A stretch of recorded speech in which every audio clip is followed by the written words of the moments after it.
आज हम लोग भारतीय नागरिक सुरक्षा संहिता 2023 में जो दंड न्यायालय बनाया गया है उसके बारे में पढ़ेंगे। कौन कौन सी भारत में न्यायालय है और हम कहां अपना मुकदमा दायर कर सकते हैं, किस न्यायालय को कितनी सजा देने का अधिकार है, इसके बारे में आज हम लोग पढ़ेंगे। भारतीय नागरिक सुरक्षा 2023, इससे पहले ये दंड प्रक्रिया संहिता था। तो भारतीय नागरिक सुरक्षा हमको कानून के प्रक्रिया के बारे में बताता है। क्या बताता है? प्रक्रिया है ये कि हम लोग कैसे कैसे प्रक्रिया करेंगे कानून की, ठीक ना। तो यह 2023 में बन के तैयार हुआ और इसका नाम है भारतीय नागरिक सुरक्षा संहिता 2023। यह 1 जुलाई 2024 से लागू हुआ। 1 जुलाई 2024 से पहले के जो भी अपराध हैं वो पुरानी धाराओं में मुकदमा कायम होगा। 1 जुलाई 2024 के बाद के जो भी अपराध हैं वो बीएनएस के तहत, ठीक ना, मुकदमा कायम होगा। अब इसमें अध्याय 1 में परिभाषा दी गई है। क्या है? परिभाषा। ये सारी परिभाषाएं किताब में लिखी गई है, उनको बताने में कोई बहुत मतलब उचित नहीं है। किताब में आप पढ़ेंगे तो हर परिभाषा अलग अलग लिखा गया है। अब ये है अध्याय 2। क्या लिखा है? दंड न्यायालयों एवं कार्यालयों का गठन। जिले में एक जिला न्यायालय होता है। क्या होता है? जिला न्यायालय होता है। इसमें 2 प्रकार के मामले की सुनवाई होती है। कितने प्रकार के? एक होता है फौजदारी न्यायालय। फौजदारी न्यायालय में जितने मारपीट, जो बीएनएस के जो अपराध आप पढ़ रहे हैं, मारपीट, लूट, हत्या, जो भी आप मुकदमा थाने पर कायम करते हैं वो किस न्यायालय में जाता है? समझ में आ रहा है? तो जितने बीएनएस के मामले हैं वो फौजदारी न्यायालय में जाते हैं और जो सिविल प्रकृति के मामले होते हैं जैसे जमीन विवाद, संपत्ति विवाद, ये किस न्यायालय में जाते हैं?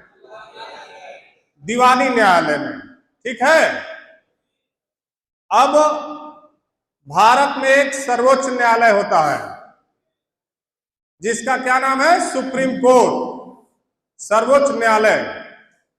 सर्वोच्च न्यायालय जो दंड की प्रक्रिया है, पहले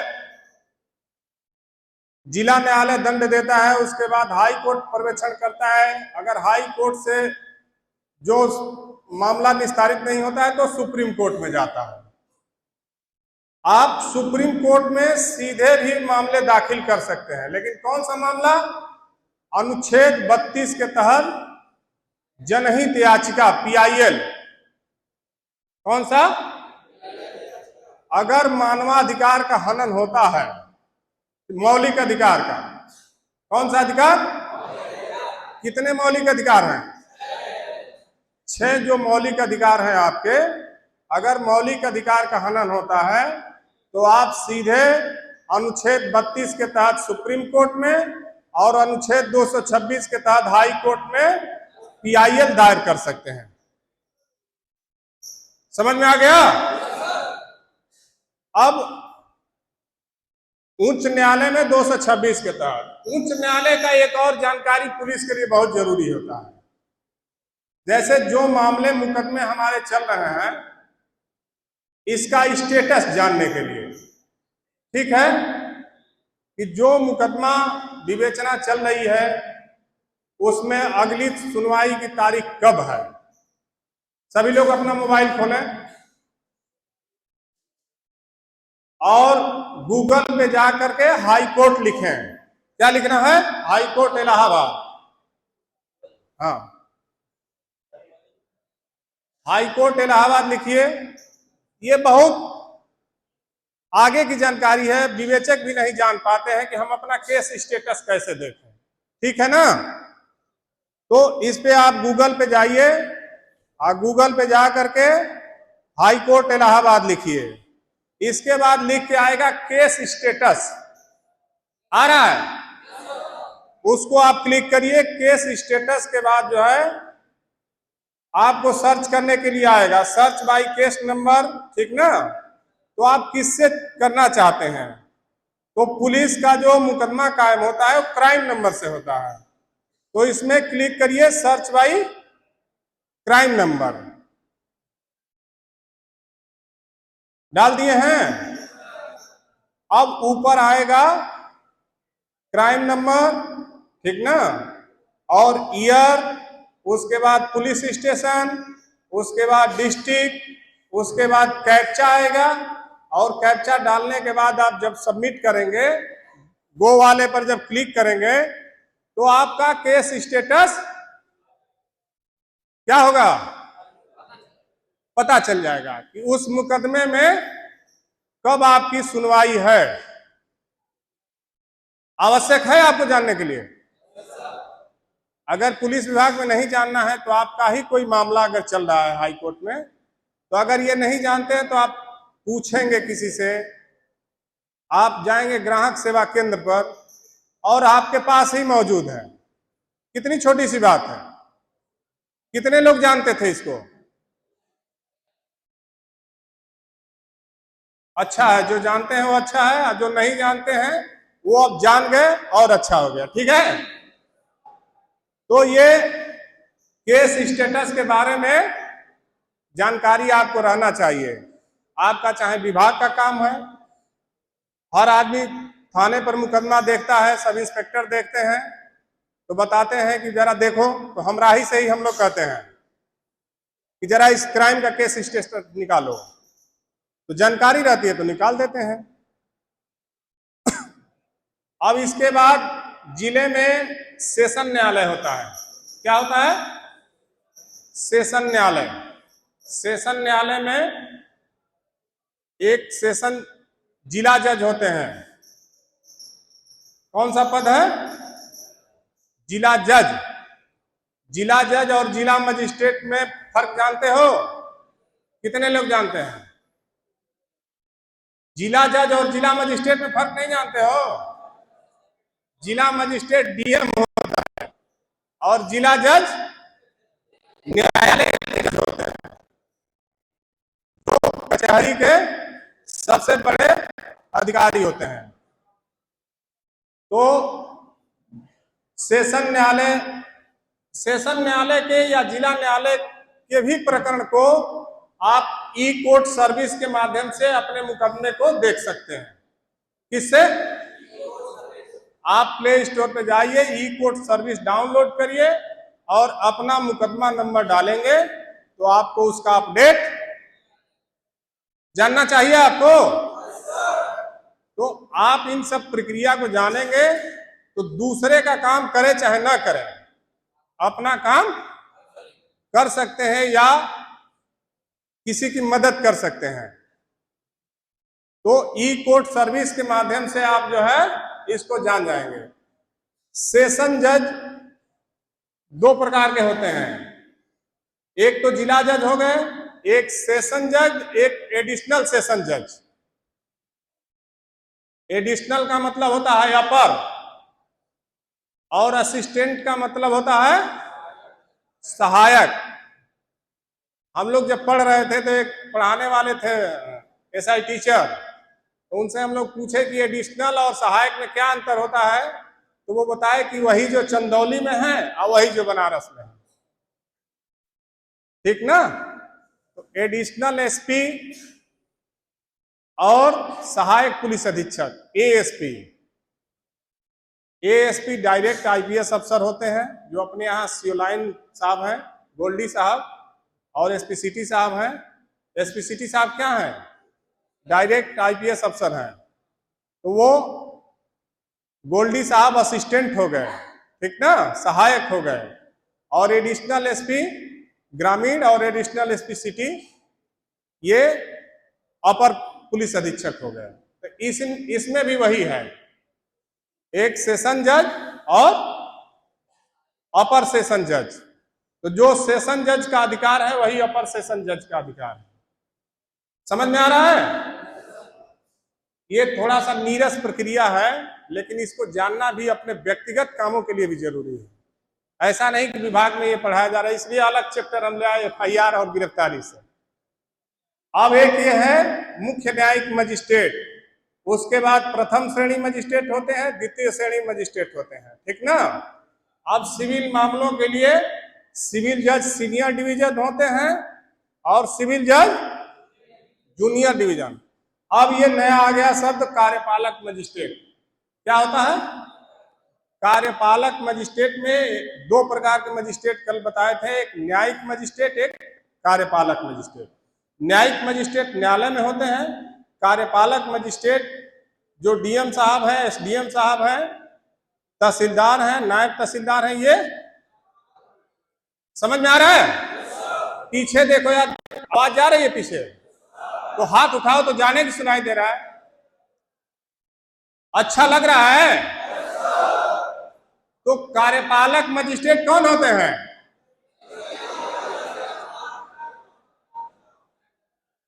तो इनका भी न्यायालय होता है। जानकारी है? डीएम साहब की कलेक्ट्री होती है और एसडीएम साहब की, तहसीलदार साहब की तहसील होती है, ठीक ना। अब उसके बाद प्रत्येक सेशन न्यायालय में न्यायालय का एक पीठासीन न्यायाधीश होगा जो उच्च न्यायालय द्वारा नियुक्त किया जाएगा, ठीक ना। इसके अलावा अपर सेशन न्यायाधीश के लिए हो गया। उच्च न्यायालय प्रत्येक जिले में एक मुख्य न्यायिक मजिस्ट्रेट की नियुक्ति करता है। सीजीएम की नियुक्ति कौन करता है? उच्च न्यायालय। जैसे मुख्य न्यायिक मजिस्ट्रेट का प्रचलित नाम सीजीएम है। अब कहोगे कि सीजीएम साहब तो मुख्य न्यायिक मजिस्ट्रेट सब एक ही चीज है। वही महानगर में मेट्रोपोलियन मजिस्ट्रेट हो जाते हैं। क्या होते हैं? Metropolitan magistrate.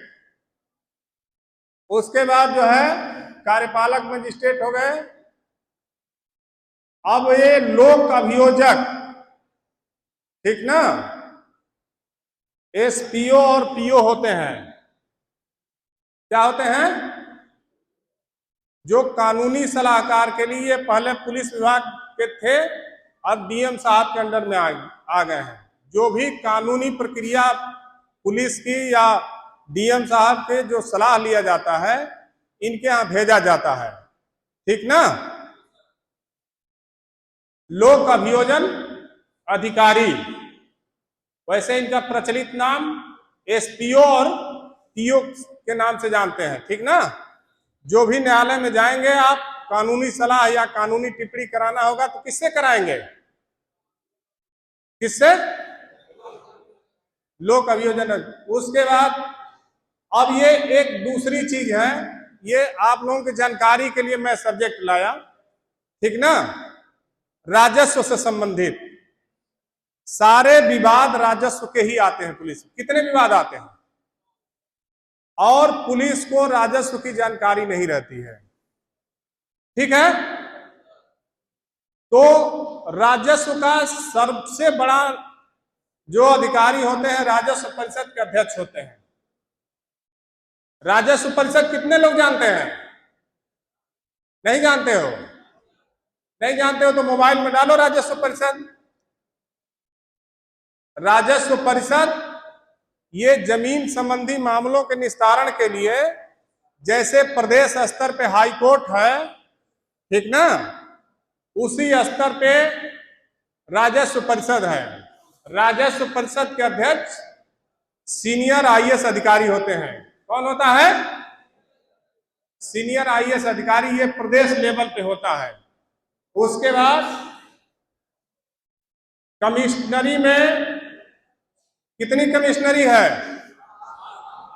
हाँ, अरे यार बताए थे।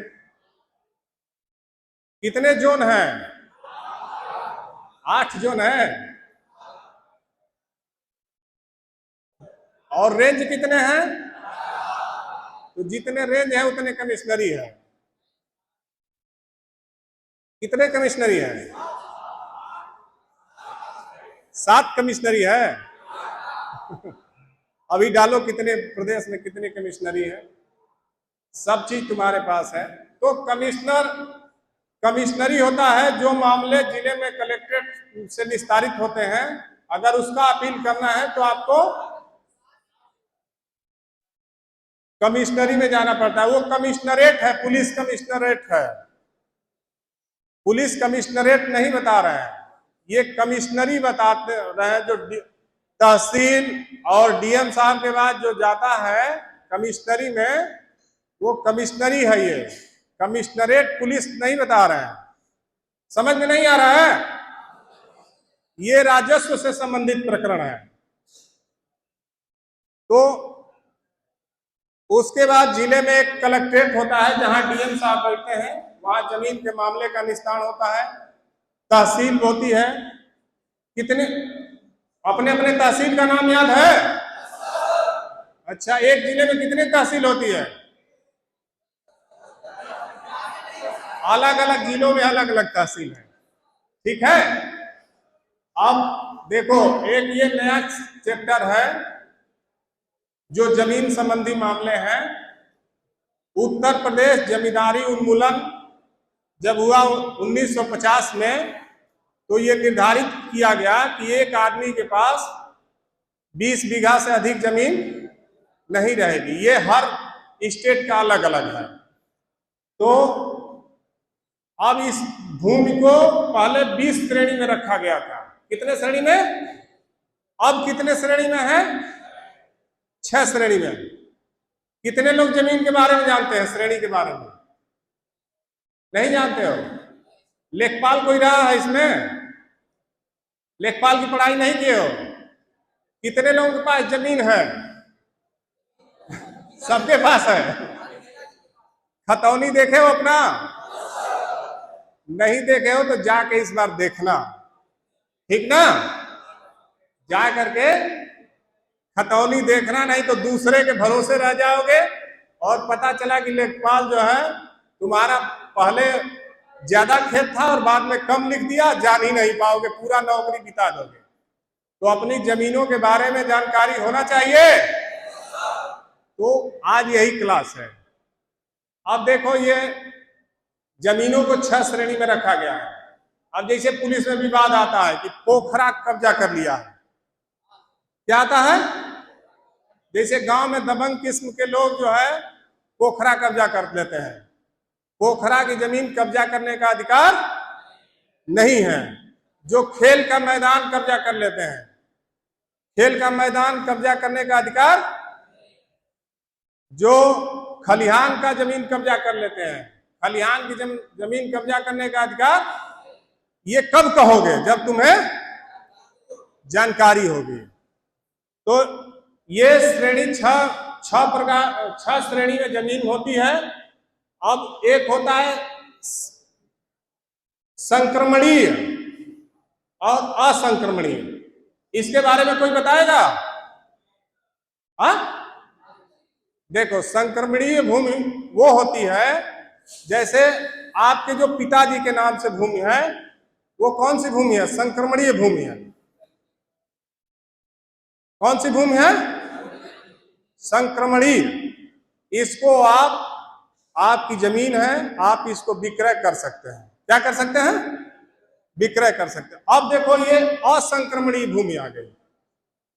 इसी का विवाद आता है। लिखते हैं लोग एप्लीकेशन में कि साहब संक्रमणीय भूमि का भूमिधर स्वामी है। अब कहोगे कि ये नया क्या चीज आ गया? हम तो 25 साल बिता दिए संक्रमणीय तो जानना पड़ेगा, अगर कुछ जानना है तो, ठीक ना, अपनी जानकारी के लिए। अब ये असंक्रमणीय भूमि हो गई। ये होता है पट्टे की जमीन। कौन सी जमीन? जो आपको जो मिलती है, पट्टा में मिलती है या बना अधिकार में मिलती है, यह जमीन 10 साल बाद जो है संक्रमणीय भूमि में बदल जाती है। तो 10 साल बाद जब संक्रमणीय हो जाएगी तो आप उसका विक्रय कर सकते हैं। अब जमीन कितने तरीके से नाम आपके नाम से आती है? कितने तरीके हैं? आप ही लोग पढ़ा रहे हो यार हमको। 4 तरीके से ना। पहला कौन सा है? कितने लोग बैनामा कराए हैं? अच्छा देखे कितने लोग हो, उस पे सभी अंगुलियों का निशान लगते हैं, बैनामा में होता है, ठीक ना। तो पहला तरीका, दूसरा तरीका, ये कब होता है? वरासत कब होता है?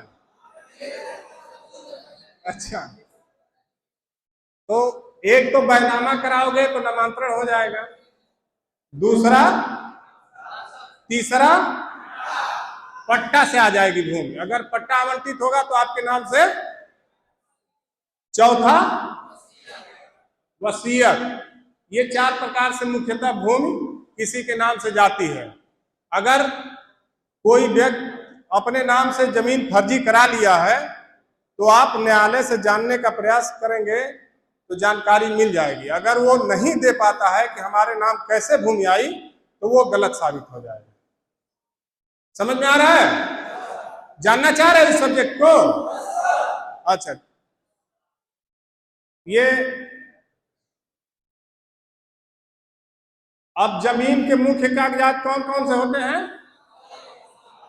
खसरा और खतौनी।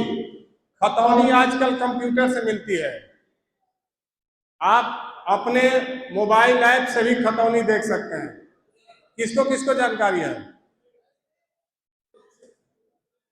अपने मोबाइल में खोलो और दूसरे वाले को दिखाओ जो बगल में है, कम से कम अपना खतौनी तो देख लोगे। भू अभिलेख कौन सा है ऐप? भूलेख के तहत देख सकते हैं। तो आज का क्लास जानकारी का क्लास है, आज कोई धारा कानून नहीं है, तो उसमें आप अपना देख सकते हैं, ठीक ना। हमारा उसमें केवल डालना है, जिला डालना है, तहसील डालना है, गांव डालना है और अराजी नंबर डालना है, आपका आ जाएगा, ठीक ना। अब ये एक होता है खसरा। खसरा जो है हर 6 महीने पर लेखपाल इसका पड़ताल करता है। पड़ताल का मतलब क्या होता है? पड़ताल का मतलब होता है कि हर 6 महीने में आप जमीन में क्या फसल बोए हैं इसको लिखेगा, जबकि ऐसा धरातल पर होता नहीं है। जो पिछली बार बोए हैं, 10 साल पहले जो बोए हैं वही इस साल लिख देगा। सही है? तो पड़ताल, अगर कोई कहता है कि पड़ताली हुआ कि नहीं, तो पड़ताल का मतलब हर साल जो है हर 6 महीने पर उसका जो फसल बोया जाता है वो लिखा जाएगा। अब जमीन नामांतरण कहां कहां से होगा? तो इसके लिए वाद दायर किया जाता है। कहां वाद दायर किया जाता है? तहसील में। किसमें? तहसील में। एक वहां जब भी आप नामांतरण के लिए एप्लीकेशन दोगे तो एक वहां सवालखानी रजिस्टर होता है। कौन सा रजिस्टर? वीडियो नहीं रहेगा तो भूल जाओगे, अभी बाहर निकलोगे सवालखानी नहीं बता पाओगे, बता लोगे? तो ये वीडियो इसीलिए डाल रहे हैं कि अगर जो चीजें दिमाग में आएगा तो खोल करके देख लोगे। सही है? तो इसमें सवालखानी रजिस्टर में आपका एप्लीकेशन दर्ज होगा और संबंधित न्यायालय में जाएगा। न्यायालय निर्णय करने के बाद जमीन का नामांतरण बैनामे के आधार पर या वरासत के आधार पर या पट्टा के आधार पर आपके नाम से कर देगी। इसमें अब पहले बात नहीं होता था, अब कंप्यूटराइज बात दर्ज होता है। क्या दर्ज होता है? बाद संख्या भी मिलता है, ठीक ना। अब ये जब दर्ज हो जाएगा, यहां से आदेश हो जाएगा, तो यह जाता है एक खतौनी खतौनी में नामों का अंश निर्धारण जो है लेखपाल करता है। कौन करता है? नामांतरण आदेश होने के बाद ये एक होता है रजिस्ट्रार कानगो। कौन होता है? रजिस्ट्रार कानगो। रजिस्ट्रार कानगो के यहाँ जो है दर्ज होने के बाद जो है कंप्यूटर पर जाता है। यहां भी एक रजिस्टर होता है। कौन सा? नहीं, वो दूसरा रजिस्टर होता है, अभी ध्यान में नहीं आ रहा है। तो रजिस्ट्रार कानगो के पास रहता है, उसको मालिकान रजिस्टर कहते हैं। कौन सा रजिस्टर? बताओ कौन सा रजिस्टर? मालिकान रजिस्टर में जब आदेश चढ़ जाता है तो वहां से जाता है कंप्यूटराइज के लिए। ठीक ना? मालिकान रजिस्टर होता है। खतौनी में फिर उसके बाद नाम दर्ज होता है। आबादी की जमीन अगर खाली हो गई तो वो राज्य सरकार की हो जाती है। अगर कोई आबादी की जमीन है और वो मकान हट गया तो उस पर अधिकार किसका होगा? अगर कोई दूसरा आके कहता है कि नहीं हम ले लेंगे तो ले लेगा। तो इसकी जानकारी आपको होनी चाहिए कि अगर आबादी की जमीन, वो अगर घर टूट गया या गिर गया, वो आदमी चला गया तो दूसरे का उस पर अधिकार नहीं हो सकता है। तालाब खलिहान ये तो बता दिए, ठीक ना? अब एक नए कानून के तहत जो परिवार के लोग हैं, इनकी जो जमीन आपस में, जैसे दो भाई हैं और दो खेत है, तो सभी खेतों में 1/2 के हिस्सेदार हो जाते थे। तो अगर 2 हिस्से की जमीन है तो एक हिस्सा हर जगह आपको मिलेगा। तो अब एक सुविधा मिल गई है कि आप चाहें तो 5,000 संभवतः कितनी फीस है?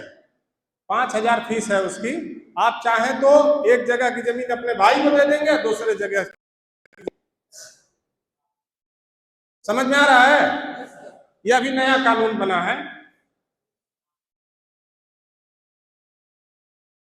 खतौनी का अंश निर्धारण ये वाला। अब देखो ये यहां देखो, ठीक ना? पहले जो भूमि थी उसका मानक जो है डिसमिल में लिखा जाता था। मात्रा कितनी मात्रा में जमीन है, डिसमिल कितने लोग जानते हैं? जानते हो डिसमिल? तो डिसमिल में लिखा रहता था पहले कि आपका खाता संख्या, ठीक ना, और आराजी नंबर और कितनी मात्रा आपकी भूमि है। अगर 1 एकड़ भूमि है तो कितना डिसमिल होता था? 100 डिसमिल।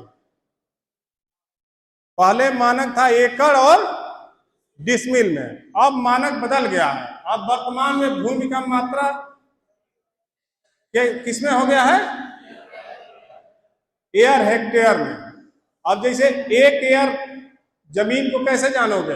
1 एयर अगर जमीन है तो उसका मानक है 107.64 वर्ग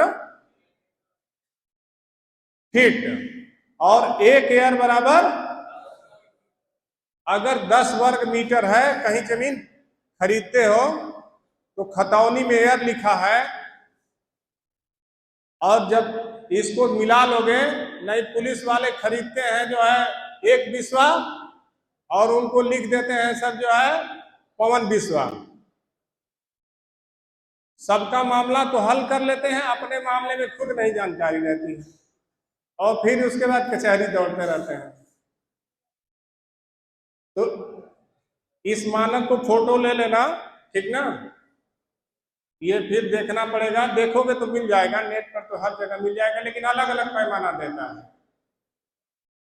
उसके बाद 1 हेक्टेयर बराबर 1000 एयर। 1 बिस्वा में 1360 वर्ग फीट होता है और 126.5 वर्ग मीटर होता है, ठीक ना?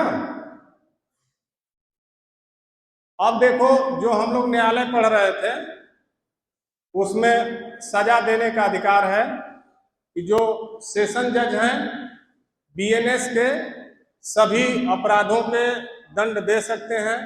परंतु मृत्यु या आजीवन कारावास का दंड जब देंगे तो वो उच्च न्यायालय को अवगत कराएंगे। और अपर सेशन जज के सभी दंड दे सकते हैं। सहायक सेशन जज कितना दंड दे सकते हैं? कितना? 10 साल। मुख्य न्यायिक मजिस्ट्रेट, प्रथम वर्ग मजिस्ट्रेट, द्वितीय वर्ग मजिस्ट्रेट 1 साल। अब एक ये ट्रायल प्रकरण होता है, ठीक ना, ये मिलेगा नहीं जल्दी, ये हम बताने के लिए अपना बना के लाए हैं। ये लिखा रहेगा तो भी आप पढ़ते पढ़ते उलझ जाओगे उसी में, ठीक ना। अब ये ट्रायल होता है, ठीक ना। ट्रायल कितने प्रकार का होता है? 4 प्रकार का। पहला सेशन ट्रायल, किस मामले में? दूसरा वारंट ट्रायल, तीसरा और चौथा समरी ट्रायल। क्या होता है समरी ट्रायल? का मतलब होता है सेशन ट्रायल गंभीर मामले, जैसे हत्या के मामले हो गए, बड़े मामले हो गए, ठीक ना, वो क्या मामले होते हैं? सेशन ट्रायल के मामले होते हैं। तो वो मामले पहले सीजीएम साहब कहे जाते हैं, जब आरोप तय हो जाता है तो कहाँ जाता है? सेशन में। और जैसे ये समरी ट्रायल का मतलब तुरंत निस्तारण, गाड़ी का चालान हो गया, न्यायालय में आपकी रसीद पहुंच गई, आप गए, जुर्माना दिए, तुरंत चल दिए। क्या हुआ? जुर्माना दिया और तुरंत, तो ये भी तो ट्रायल ही है। तो ये इसको क्या कहते हैं? Summary trial. अब आज का क्लास इसी पर खत्म किया जाएगा, क्योंकि ज्यादा लंबा हो जा रहा है, तो आप लोग कह रहे हो कि ज्यादा दिक्कत हो जा रही है, ठीक ना। आज का क्लास कैसा लगा? अरे यार पीछे वाले बोल ही नहीं रहे, काम की चीजें थी।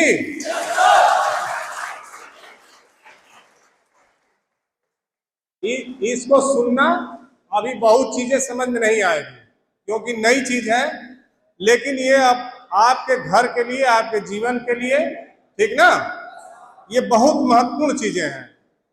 आप मानव हैं तो आपको जानकारी रहना चाहिए एफआईआर के बारे में, गिरफ्तारी के बारे में, न्यायालय के बारे में, राजस्व के बारे में, खसरा खतौनी के बारे में, नाप जोक के बारे में। पहले के लोग बिना पढ़े लिखे बता देते थे, 20 लट्ठा लंबा 20 लट्ठा चौड़ा नाप दो 1 बीघा हो जाए, कहते थे लोग ना। अब पूछोगे कि लट्ठा क्या होता है, कट्ठा क्या होता है, तो जानना पड़ेगा, क्योंकि सबसे ज्यादा विवाद जो है पुलिस के पास यही आते हैं। नहीं जानोगे तो वो पब्लिक वाला आपको अब क्या समझेगा, आप जान लेना चाहिए कि जिसके पास हम गए हैं उसको खुद जानकारी नहीं है। इसलिए अपनी जानकारी के लिए इसको सुनना, और जिसको ना सुनना हो दूसरा सुनना। और यहाँ पर समझना है कि आप इसको देख लेना, क्या खसरा है, खतौनी है, न्यायालय है, राजस्व परिषद है, सेशन न्यायालय है, ठीक ना, न्यायाधीश कौन से हैं, मजिस्ट्रेट कौन है, बात इसको समझना, ठीक है। चलिए आप लोग